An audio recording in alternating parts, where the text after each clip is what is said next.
This is Bharat FM. बजेगा भारत, झूमेगा भारत.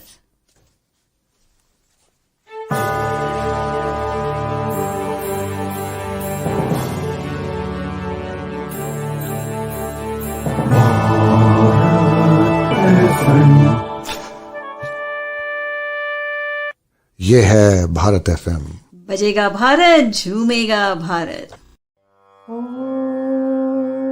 असतो मा सद्गमय तमसो मा ज्योतिर्गमय मृत्युर्मामृतङ्गमय. ॐ शान्ति शान्ति शान्तिः.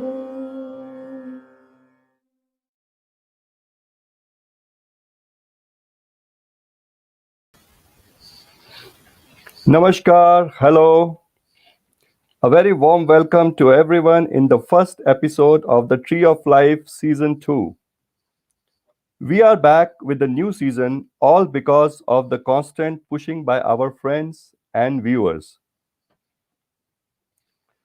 I would like to thank my better half, Krasi Meera, and my friends, Dr. Abhishek Mishra and Namrata, who are part of this panel of experts, and Shoma Pandit for lending her voice in the opening banner.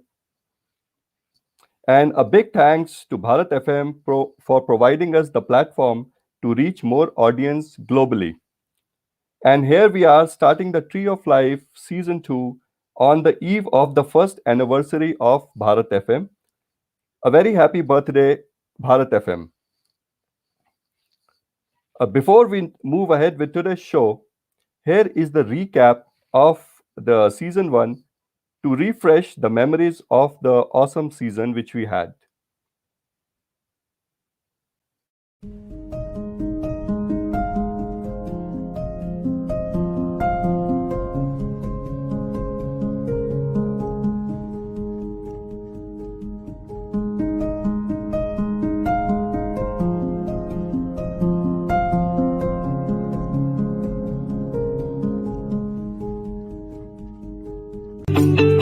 Namaskar, hello. A very warm welcome to everyone in the 10th and final episode of the Tree of Life Season 1.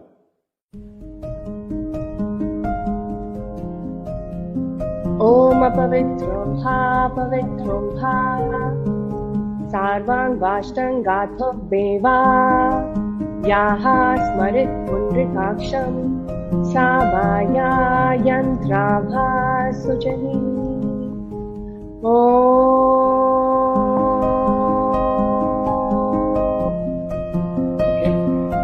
On full moon, generally, most of the masters got enlightened. Right? The energy is very, very strong, very, very powerful, and we can use the same energy for good purpose, for meditating.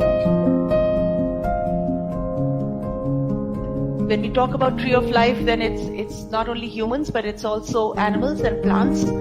So I wish, all three could coexist beautifully and live the way probably Mother Nature wants us to. You need a healthy body. Without that, you cannot do anything.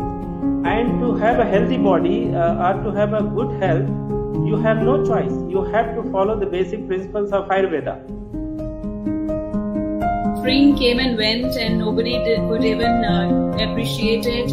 Then 22nd April we had the Earth Day come in and go, and I kind of realized then, that set me thinking that I think a lot of people like me would be thinking, where have we really gone wrong? How come we are in this position that we are today?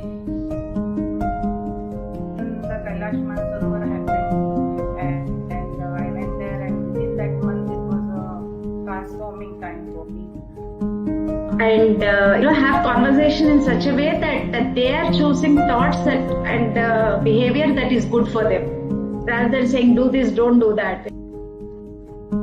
We are soul beings, so I do not necessarily think that my journey into spirituality was disconnected from medicine. I was trying to find out who I am. We are learning about three gunas of material nature: tamas, rajas, sattva, different foods in different aspects. Basically, I want everyone to follow astrology. I want them to follow spirituality. Dharma, Artha, Kama, Moksha. These are the big four things for which God has selected us.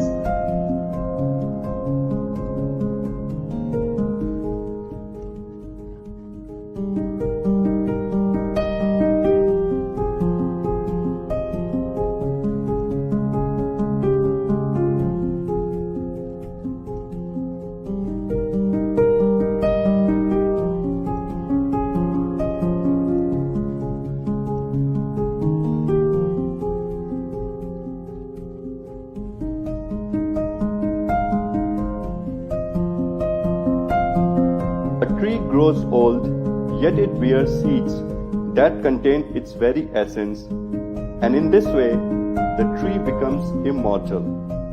The tree of life is a symbol of fresh start on life, positive energy, good health, and a bright future.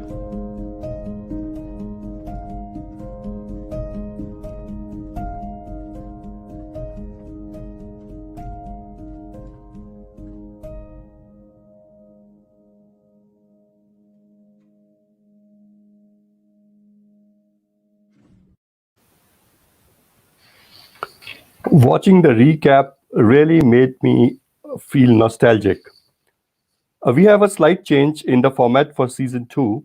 In addition to our conversation with the main guest, we will also have a segment on spirituality and wellness where we would be joined by an expert sharing useful knowledge. Moving with the show today, today's guest is a person with many talents. She is a former Miss India International, former investment banker, a multimedia personality and entrepreneur, an expert in international diplomacy associated with many reputed global platforms. She has spoken at various international think tanks globally. She is a certified Dharma ambassador. She has written and spoken on spirituality, religion, Vedic philosophy, feminism, and Dharma. She is Preity Upala, joining us from Los Angeles, US. Keep sending your messages and questions. The questions will be answered at the end. Preity is already here. I would just bring her to the screen.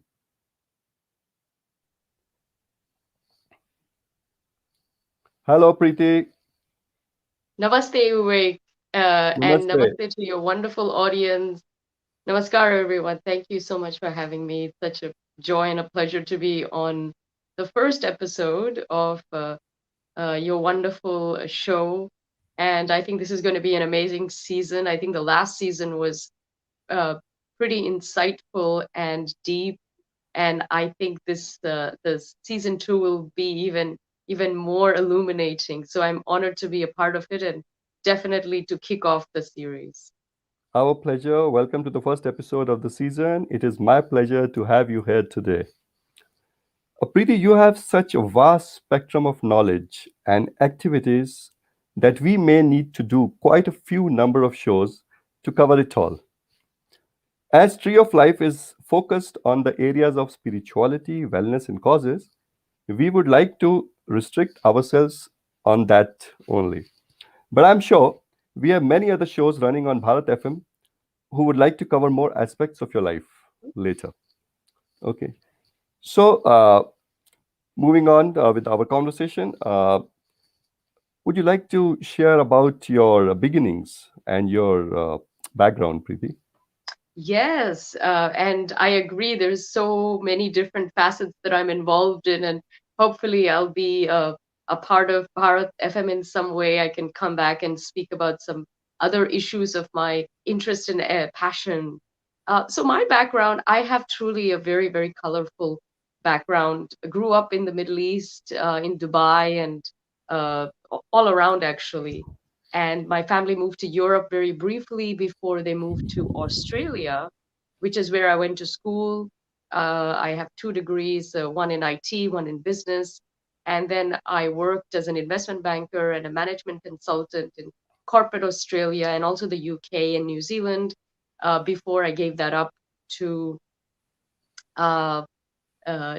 moved to the US. Actually, I won a scholarship to study film in New York, and that's what brought me out to Los Angeles after. And I've been living in Los Angeles for 10 years.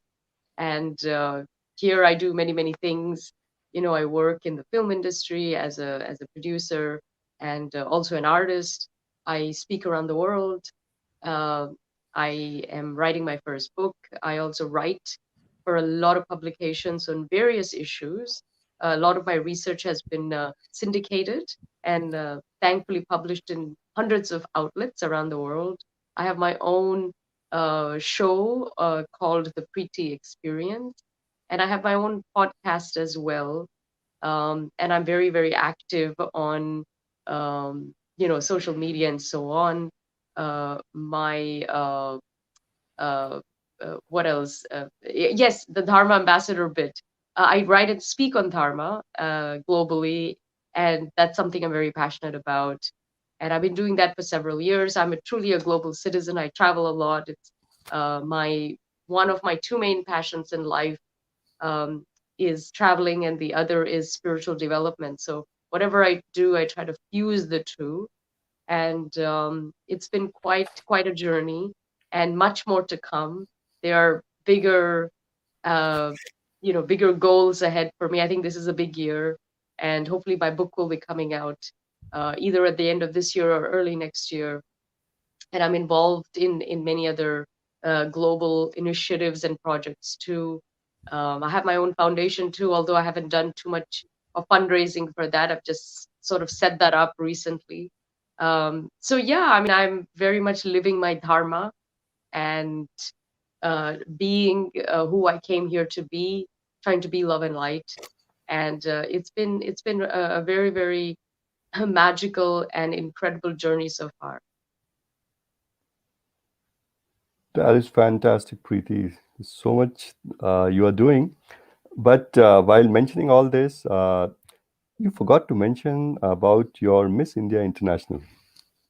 That's so funny. It's like I always tell people, when I look at my life achievements or things I've done in my life, at the very bottom is something like, beauty pageant or model or whatever, because I just think that there's so many more impressive things I've done. However, when I moved to Los Angeles, I realized that here somehow that if you won titles and so on, it kind of goes a long way. It's a big deal here. I didn't realize what a big deal it was. So it's like a calling card. It maybe didn't open as many doors as it may have for someone else, because I just had other things to sort of showcase who I am. But yeah, I got involved quite randomly in Sydney when a director of one of these festivals had approached me, and she just said, "You're such a good role model for young women. Why don't you, enter these competitions just so you can have a platform?" And I thought about it and I said, okay. And I did one, and I did really well. And then I ended up getting invited to more, and then I won a bunch of them. So it's been, it's another platform, I think, just another avenue. I think I would have got there on my own, but it's a nice sort of title to have. I think for the rest of my life, probably I can say that. And certainly in the West, and certainly in America, people are very impressed with that sort of stuff. And it always keeps you in the entertainment industry, and maybe the fashion and the beauty industry too, which is, I mean, that's a nice industry to be in, even if you want to do sort of dharmic work. I think it's an area where people are actually quite hungry for the truth. So, it's all good. I'm very honored and blessed that I got to experience that. It certainly added another layer to my identity and my sort of brand and who I am even from a soul perspective. It's certainly a part of me that I had to experience. So I never think that anything is kind of and nothing is ever a waste. It's always purposeful, and there's a reason for everything. Very well said. Nothing is waste, and there's a purpose to everything. And it's very exciting to see that on one part, you are associated with this glamour world, and on the other hand, you are doing so many things on spirituality and dharma and other things. And it is very inspiring for other people because many people think that to lead a part of spirituality, they need to leave the materialistic world. But here you are maintaining a balance between both. So I wanted to ask you that as you mentioned that you have been grown in different continents, different places, and you have traveled all across the world. I guess more than 100 countries. This you told me. So, how being grown up in different countries and different cultures shaped up your perspective about life? Oh, that's a great question. And yeah, by the way, just to get back to your point earlier, I think spirituality is about balance. And we are not supposed to be meditating on a mountaintop and watch the world go by. We are actually supposed to engage with the world. We are supposed to do our karma. That is a proper, pure understanding of spirituality. That's actually the kind of existence we're supposed to have, be in the world but not of it, and of course pursue this goal of self actualization, enlightenment, or moksha, if you want to call it that. So we're supposed to be very much in the world, and spirituality is a tool, I think, for you to be the best you can be, and really attain your dharmic uh, purpose, while in the end the main goal should always be self-actualization. Now, traveling around the world has been very interesting to me. I think it's actually reinforced my own identity more, and more so as in the more recent years. I think when I was very young, maybe my identity hadn't been formed so strongly, because I was, even though my parent, I mean, I'm Indian, however, growing up in the Middle East and then moving to Australia, you know, those were a big part of my identity. And if somebody asked me, who are you, where are you from, I always used to say I'm Australian or I'm Dubai or whatnot. But the deeper I got into my own spiritual uh, practice, my own spiritual development, and traveled quite a bit in the last 10, 15 years, definitely the last 10 years, I would say, somehow my uh, my identity, my personality is very much linked with my lineage, with my background, with my ethnicity, because I think the kind of spirituality that I sort of practice is very Eastern. It's Indian. So I think that has added another layer to who I am. So the more I travel now, the more I realize actually how Indian I am in a way, and I love it because it's your identity, your roots. I think who you are is very important, even on just the earth plane. It you need to know who you are and where you're coming from and what message you have. I think you need to know yourself. So traveling has been amazing.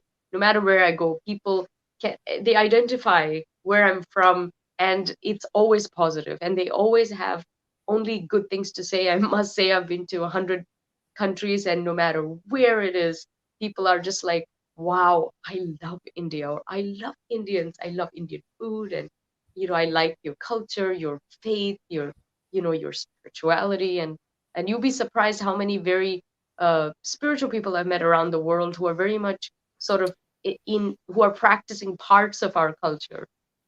So that traveling has, the more global citizen I am, the more I actually understand my own identity. And I think for me, being who I am, doing what I'm doing in the world, identity is important. I do need to know who I am and where I'm coming from if I am to be very clear with my message and what I want to share with the world.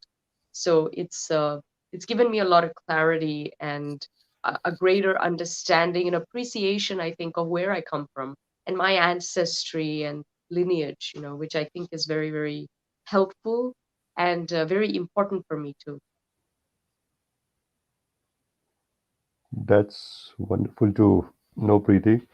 So you exactly said your journey is about to know who you are, and this is what spirituality is also all about, to find out who we are. So how your journey in the spirituality start, and how did it help you? That's a wonderful question. Everyone has their own journeys. Of course, sort of from a again a pure spiritual perspective, this is not the first time we've been around. We've the soul never really it's eternal. So we may have been here before. I think a lot of us have, and we remember that as well. So, but this time around, um, when I was in corporate Australia and very dissatisfied, I would say, and unfulfilled with what I was doing at the time, I quite randomly actually I remember I was going to an interview for some company, and I was on a train, and there was a person who sat right across me, and I was, I think, looking away. I don't know what, maybe I was just thinking about something, preparing myself for my interview, and this man had been just looking into my face. And when the train stopped, we both got off, and he said, "Excuse me, you have the face of a seeker. Have you ever meditated?" And I said no.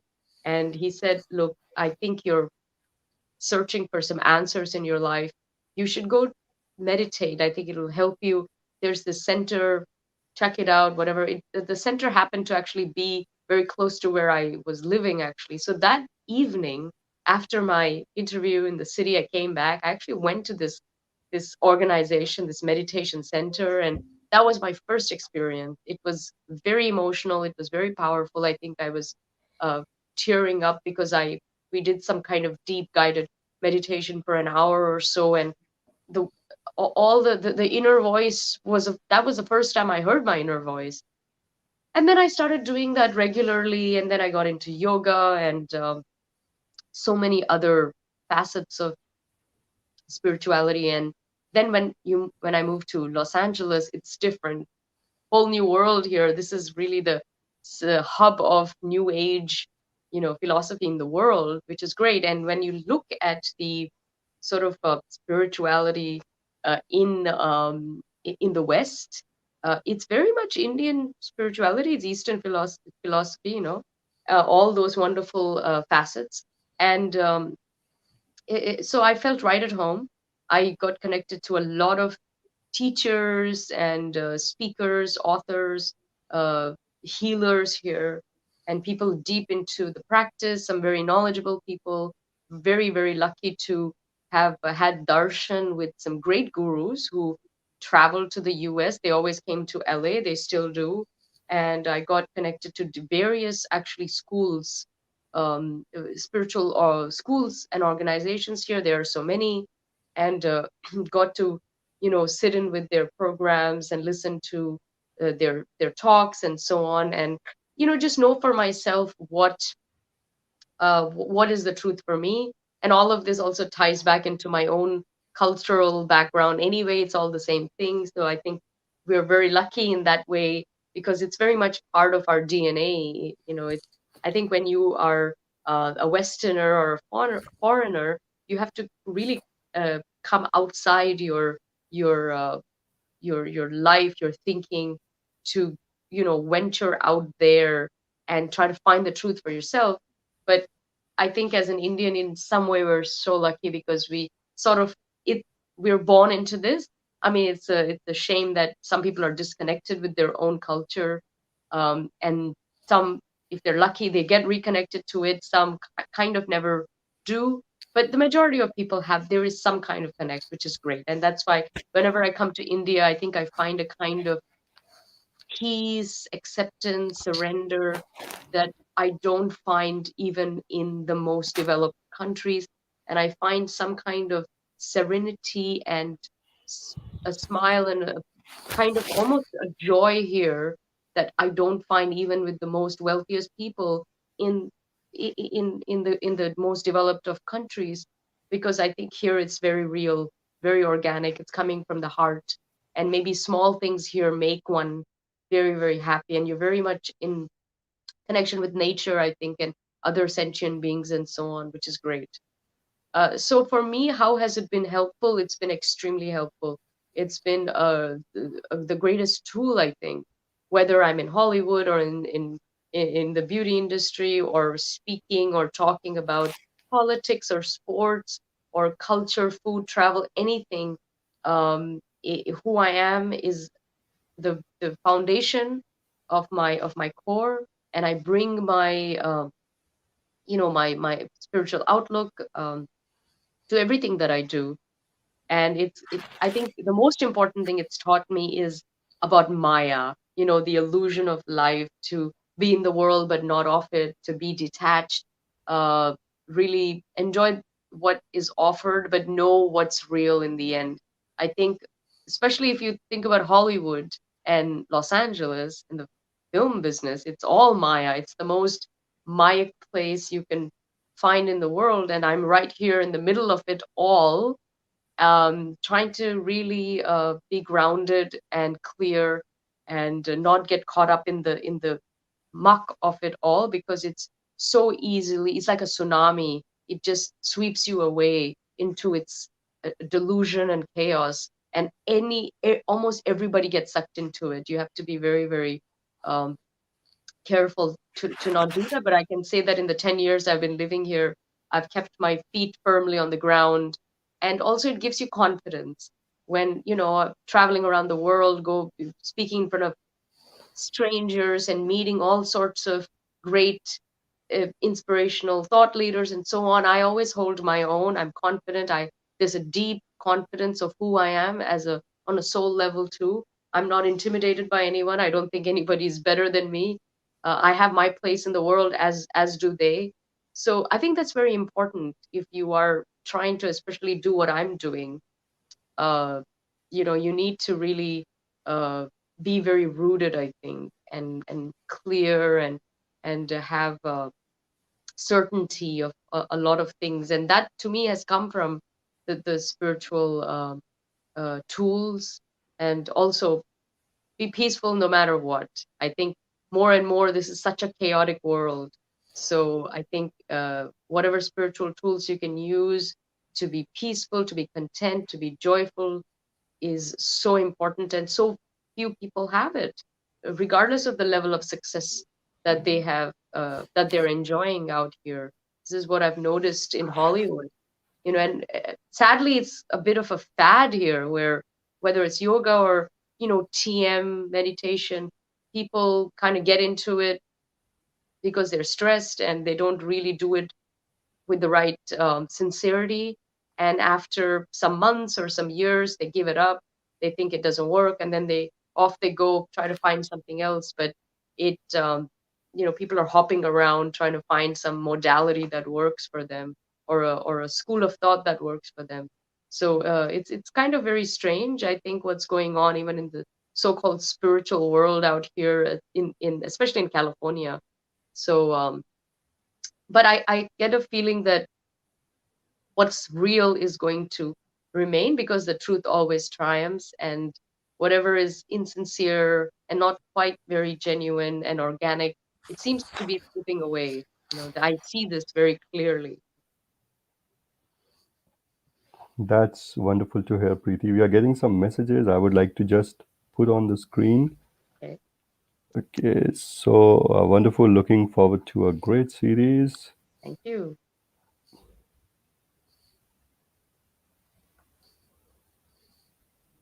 Nice initiative. Welcome. Wishing all the best in your endeavor to start session 2 on Bharat FM. Thank you very much. So, Preity, you shared so many things, what is happening around you, and you have been involved in these practices. Are you trying to help the people around you by sharing your thing, and in what way you're helping your friends and people who are around you by adopting such practices which have already helped you, because you have been doing it for last more than 10 years?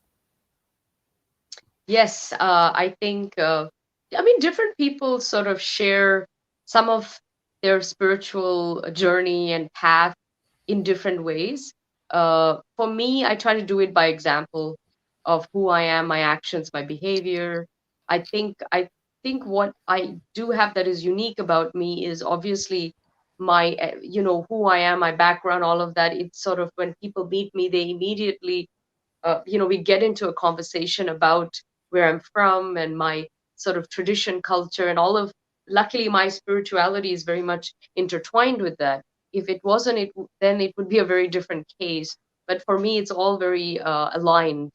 So it's very easy to get into that conversation, and also there are a lot of similarities. When you speak to people, you look at some of the experiences they've had, and they share. They're like, I went to a yoga class, or I did this, or Ayurvedic experience or whatnot, or astrology, or there's so many facets to it. They're all sort of the Vedic sciences, if you like. And also there's pranayama, which is a big movement here, that deep breathing, heliotropic breathing, and many, and I think also yoga nidra for the sleep, and many different sort of facets. I think the way I can help people is writing and speaking about it. I think one-on-one is one thing. Trying to tell a friend, "Hey, have you done this?" is one thing. But I think how I can affect thousands and thousands is getting on platforms, podcast interviews, the news, media, and speaking to masses of people about this. And some know a little bit about it, some know a lot, some have never heard of it. I just think that it's very effective, and that's my way to do it. I think do it en masse, and do it with my work, with my words, and my writing. It it gets circulated quite a bit, so many people have read a lot of my pieces on whether it's death or spirituality during the pandemic, or purpose, or dharma, feminism, shakti, and all those beautiful concepts which are so important. So that's my way of helping society, I think. And there's a show that I'm putting together, so hopefully that's going to be even on a larger scale and more mainstream, let's say, because I think if you get a show on some cable network, or even a main sort of network, you suddenly have a huge audience, global audience, which is what I really need for what I'm talking about. So it's just, I have to trust the timing on this. I think it'll come at the right time. But that's my part of my dharma, I think, is to sort of share these things on a global stage. Yes, everything happens at the right time. And as you mentioned about pandemic, so last 1 year, the whole world has gone through this frenzy, and people are inside their houses, and the whole life is changed upside down. How do you suggest one should do during, and it's going to stay here? So what is your take on this? Yes, I do think that this whole pandemic situation that we're in is not going anywhere anytime soon. There will be new versions of it. There will be new strains, and even if there are no cases left in the world, I think the world is going to be very, very reluctant and hesitant to just get back to normal. I think there is no normal. The life as we know it doesn't exist anymore. It will be the post life, this sort of post-COVID truth in a way, which is great. It's fine. I think the planet needed a reset.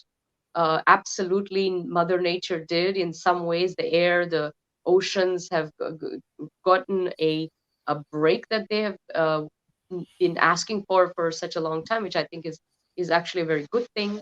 I think what it's done for people is force them to be very, very introspective and think about themselves. I think most of the world, it's more self-isolation. It's almost like if you were in retreat, forced to be in retreat for a year or more, really just sort of focusing on yourself, your food, your health, and being very, very mindful of every step, and less contact with other people and other sort of energy vibrations out there. That's kind of the experience that the world has gone through. Now I look at the positive side of it. I think it's great. It's given me time to focus on myself, to clear my mind, to refine my purpose, my goals. I've actually been incredibly busy.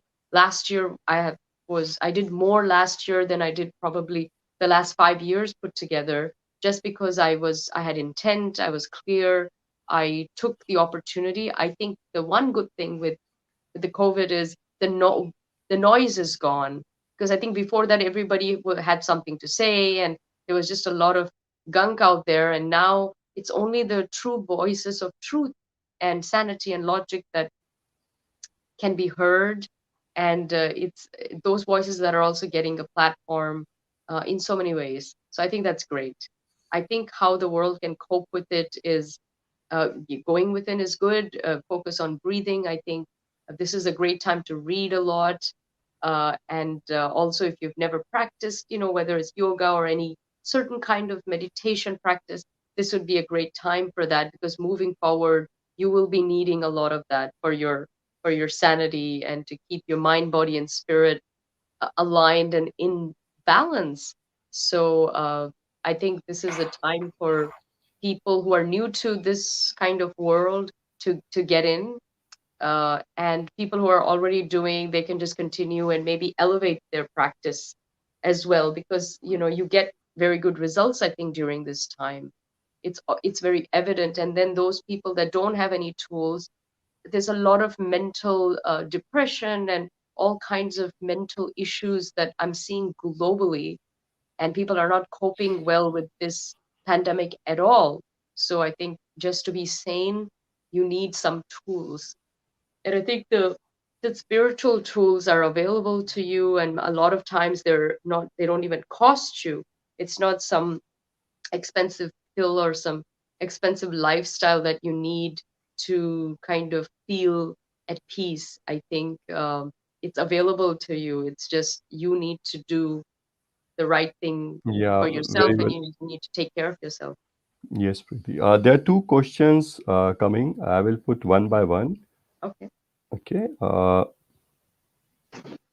The first question is by Anand Kulkarni. He asks, how do you make spirituality work for you when you are confronted by someone, as it is pretty tough to keep self-control on thoughts and actions, and the reactions verbally could be not very pretty? Well, yeah, that's a good question. Look, you can't control how others behave, how they think. Also, you can't control how they see you and how they treat you and how they behave with you. You can only control your actions. And in some pure spiritual philosophy, that person is you. There is no other person. It's just a version of you.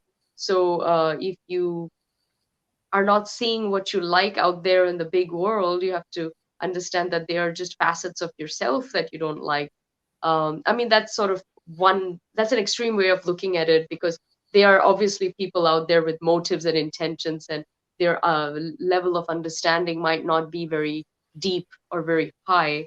So you need to, I think, give them compassion and give yourself compassion. The one thing I would say is don't take them very seriously. Don't take any of this personally. And we all do it, including myself. I'm a very, very sensitive soul.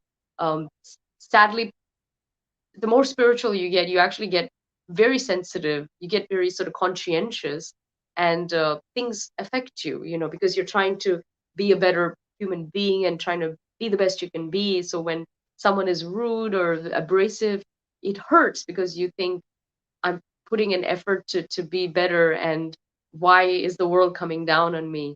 So don't personalize it, because if you go into that, if you throw yourself a pity party, as we say, you'll invite yourself and no one else is coming, and I think you'll just feel sorry for yourself. So it's actually a good exercise to separate yourself from others on that level, and take it for what it is. And you're not going to like everyone. Not everyone is going to get you. find people that respect you. I think try to have people in your life and work that genuinely respect you and are respectful human beings. I think we kind of live in a world today where you can do that. I think you can walk away. You don't have to engage. So really, you sort of think about that. Thank you, Preeti. I hope, Anand, you are satisfied with the answer. If you have any more query, you can ask. She's here to answer. And I'm putting the next question in the meanwhile, Preeti. This Krasimira is asking, how did you decide is the right time to write a book? And what is the target audience you have in mind?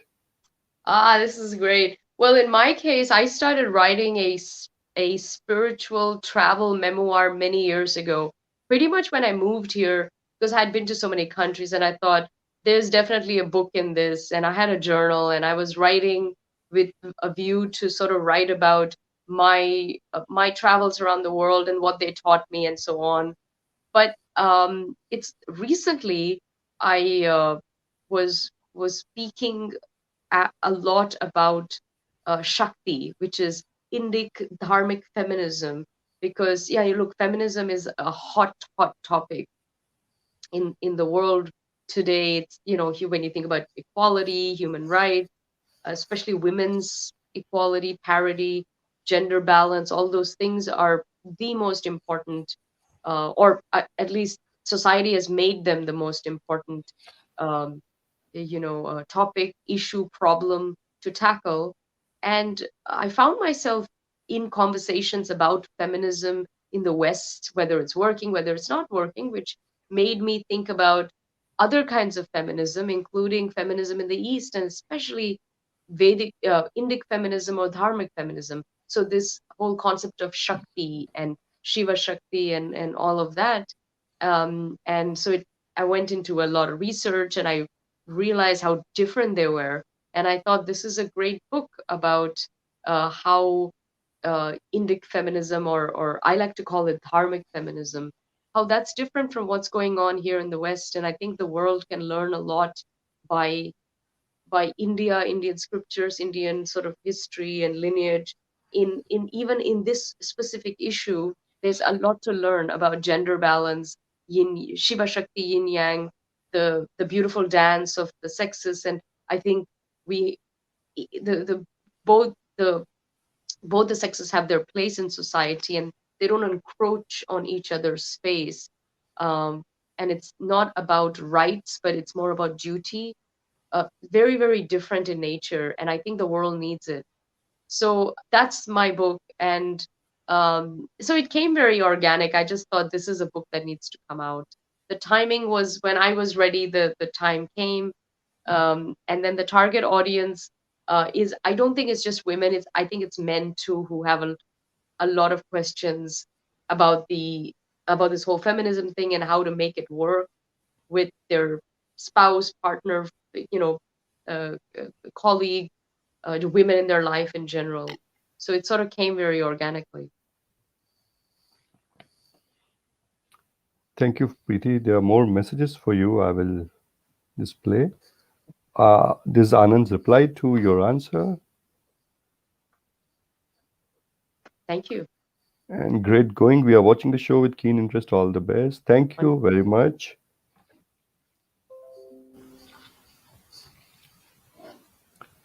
Yeah. Yes, Preeti. So I asked you this question initially also. Your profile says that you're a certified Dharma ambassador, but we didn't discuss about it. What's that? What's exactly a certified Dharma ambassador? I think we all are ambassadors of our own dharmas. What is this certified? Yes, absolutely. You are right. We are all ambassadors of truth, of beauty, of philosophy, and all those wonderful things. But this is specific by an educational organization here in America, and they do courses and they certify people. I mean, there's not that many ambassadors, I guess, or some people just do the course, but when you think about active, maybe it's not that many. And we have the ability to speak on a public platform about dharma, various aspects of dharma, and in this context, it's Sanatan Dharma.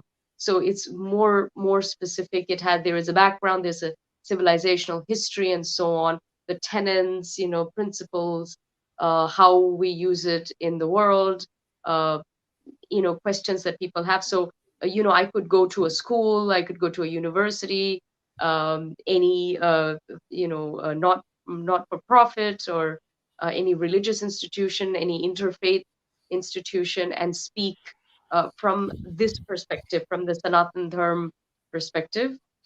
Dharma is a universal Sanskrit word. It means many things. It can mean path, it means the way, it means your faith, your religion, your truth, so many things, but it also means the eternal way, and that's obviously a certain sort of faith and philosophy too.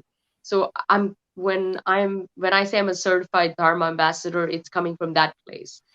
And I think the world is so hungry for this sort of stuff, just to know that it exists and what it is. And I think also it's important for people like us who are in this to share the truth about it with the world, because what I'm finding is that there's a lot of distortions, there's a lot of misrepresentations, and it's not positive, and for no good reason. And I think we need to be active in demystifying it and busting some of the myths, or things that are obviously not true, and correct it, because you need control of your own narrative. And I think somehow in this one area we have lost the narrative, so we're trying to gain it back. So I'm very active in terms of speaking to all sorts of platforms in India, here, around the world, and I hope to do a lot more of that. I hope that all of you guys listening will invite me to your platform to speak on this specific issue. Thank you. There are more messages for you. I will just thank you very much. Looking forward to your book. Thank you. Great. Okay. So we can go on and on because your spectrum is so wide. So are you carrying? Because I was asking. Oh, 1 second. There's one more question for you, so I will put that. Okay. How big of a leap was it crossing the boundaries from investment banking to being an actor, producer, to spirituality? How taxing or non-taxing was it to cruise over through these different phases? Great question. Very very observant question too. And I don't get asked that much sometimes. I mean, people are curious about the journey, but they don't say how difficult was it to do that.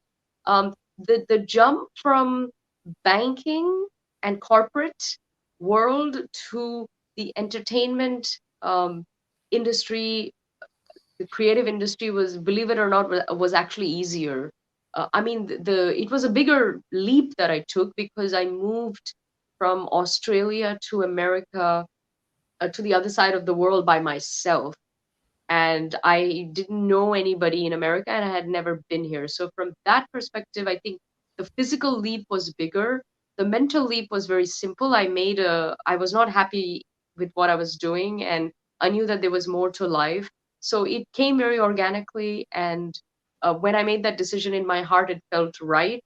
And when I had decided, when the scholarship came and I decided I'm going to move to America and explore this, it was mentally and emotionally, it was not scary at all.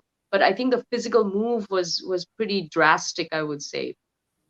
But then the move from, I mean, I wouldn't say I've left it. I'm still doing it in parallel, but somehow now expanding, let's say, into this spiritual, dharmic sort of world, and into speaking, writing, also media, because I think a lot of what I do is very much to do with media. That was physically, that wasn't a big move, because I'm in LA, I'm in the right place. We always, COVID or no COVID, we always had access to technology, and you could always do it digitally, or you can go speak it. So that was not a big move. but the emotional and the mental shift was big, because I think the film industry, creative industry, and then this whole spiritual world, they are actually two very different worlds. And it's not like I was dissatisfied in one. I was trying to be more, I was trying to really find my niche and my place. And actually, for me, I think the way that my path is, I'm using Hollywood, or I'm using this media and entertainment platform for for dharmic work or for my higher work. That's how it's playing out for me. So it's not about, I didn't leave one to go to another one. I'm actually incorporating both.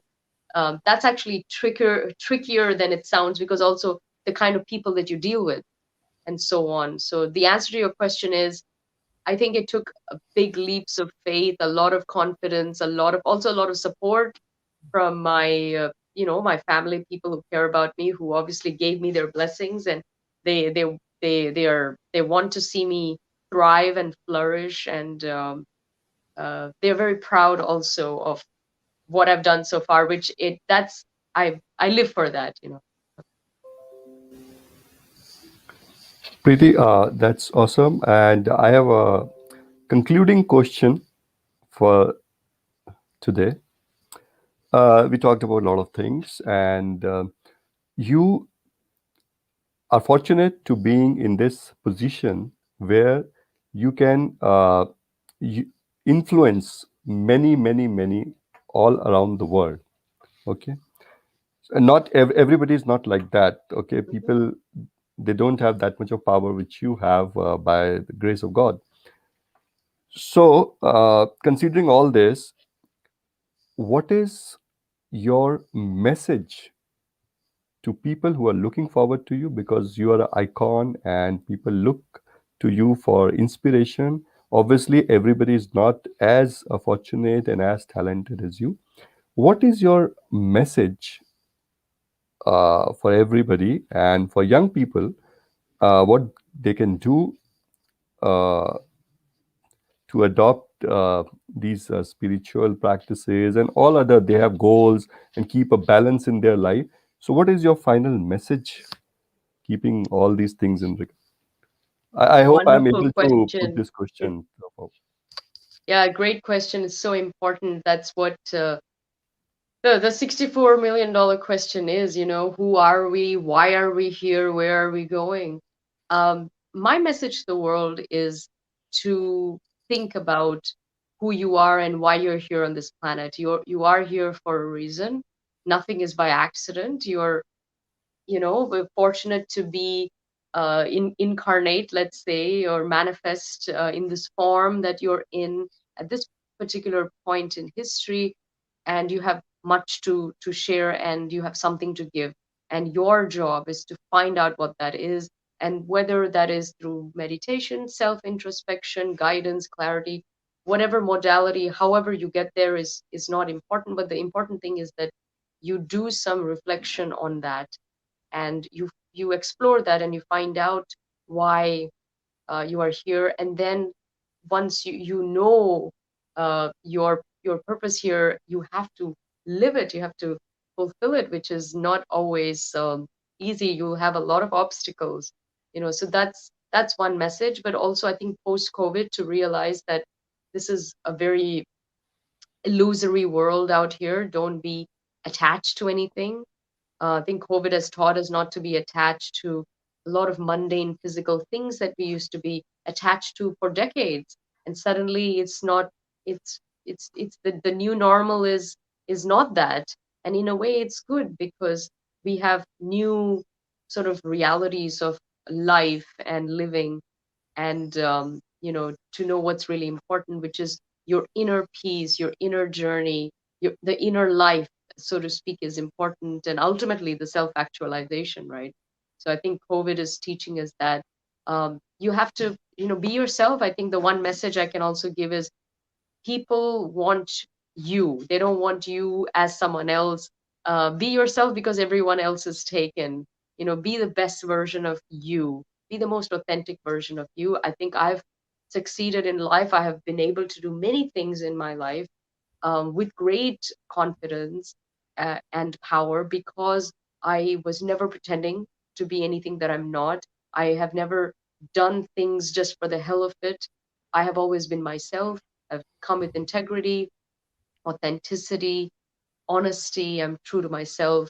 And no matter if it was the more difficult path, I still took it because at least I was truthful. And the payoff is huge.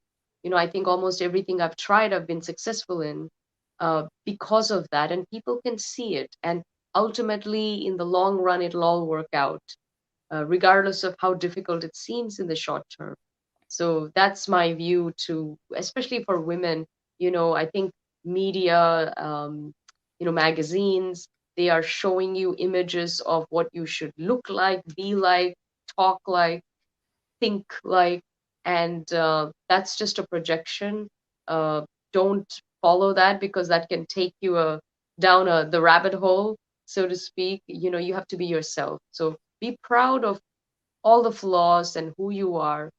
Try to be the best you can be. Of course, you must improve. You must strive to be better on every level, but just also have gratitude, because whatever life you have, there's a starving person on the street somewhere in the world, and you don't even have to go far. It's here in Los Angeles, it's here in California, in the most developed countries. This poverty and homelessness and all of this is there. That person would kill to have sort of your life and all of that. So have more gratitude, I think, for where you have been and where you are now, and where you find yourself in life. And just be happy, because everything is about joy in the end. Wonderful. Wonderful saying, Preity. Thank you very much, Preity, for coming to the show and sharing such wonderful information. And keep spreading the knowledge and light the way you are doing. I wish you success and all the best in all that you do. All the best. Thank you, Mr. Viveck, and thank you to your wonderful audience. It's a pleasure to share all of this with you, and thank you for the amazing platform. And I can't wait to be back on your show, maybe at the end of the series as well, to see how the series has gone, and love to also be featured on Bharat FM in the future for some other shows. All your audience, please get in touch with me. I'm everywhere on social media, Twitter, Instagram, YouTube. I have my own show. Please find me and reach out to me. Love to engage and love to speak with you. Okay, bye, Preity. Bye for now. Have a great day. Namaste. Thank you. Namaste.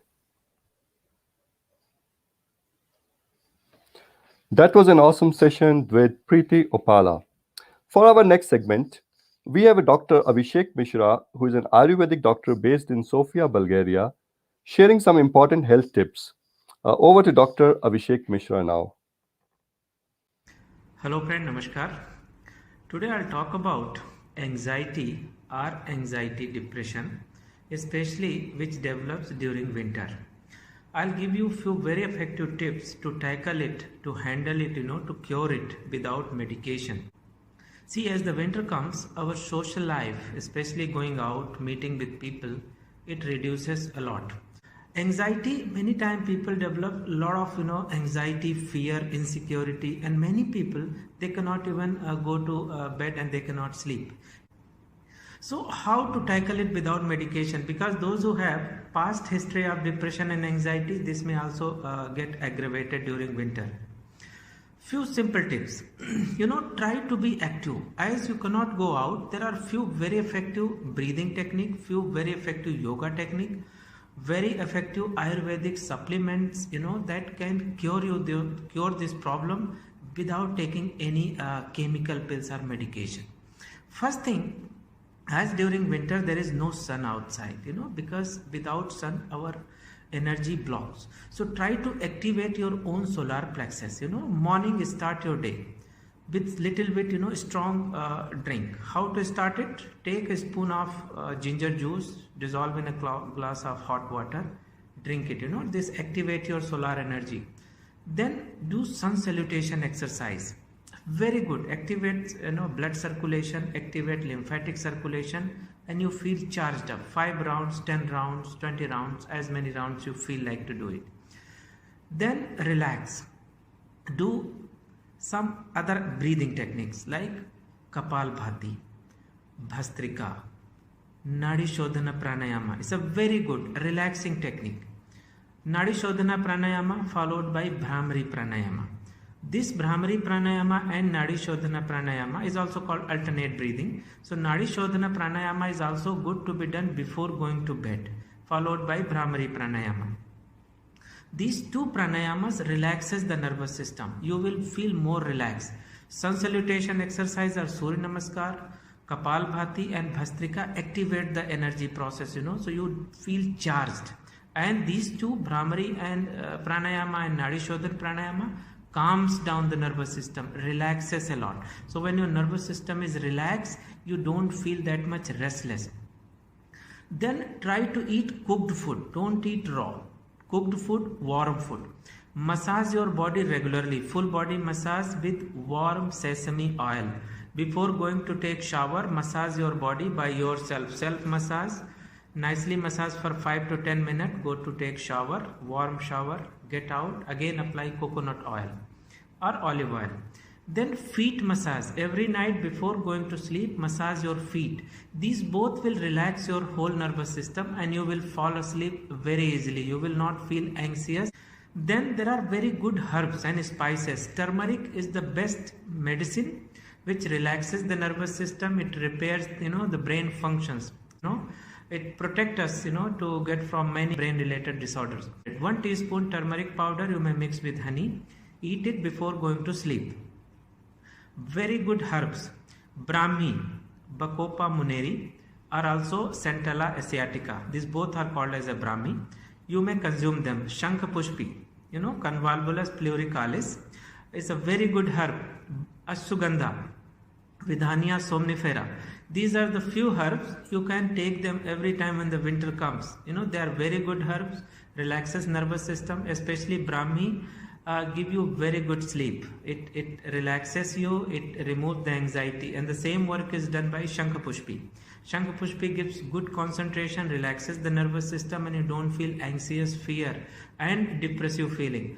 Ashwagandha reduces stress and anxiety, helps you to calm down and gives you good sleep. Same time it repairs your energy power, repairs the muscles, so it gives you some energy, extra energy what you need during winter. So these are the few steps. You don't need anything.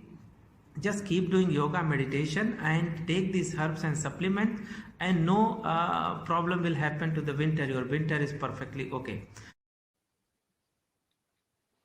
Thank you, Dr. Abhishek Mishra. That was really very useful information.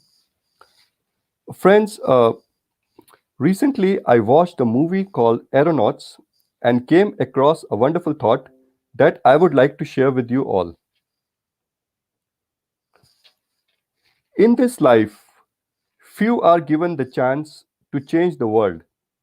You have been assigned a responsibility. It is not an opportunity, but an obligation that one must meet. But you don't change the world simply by looking at it. You change it through the way you choose to live in it. Look up, the sky lies open. So, with these thoughts, I would sign off today. Have a great weekend. Next week, I will be here again with another personality. Till then, take a good care of yourself and your loved ones. God bless you all.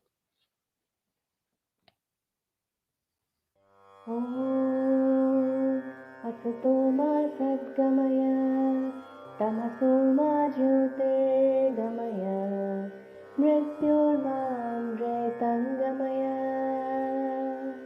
ॐ शान्ति शान्ति शान्तिः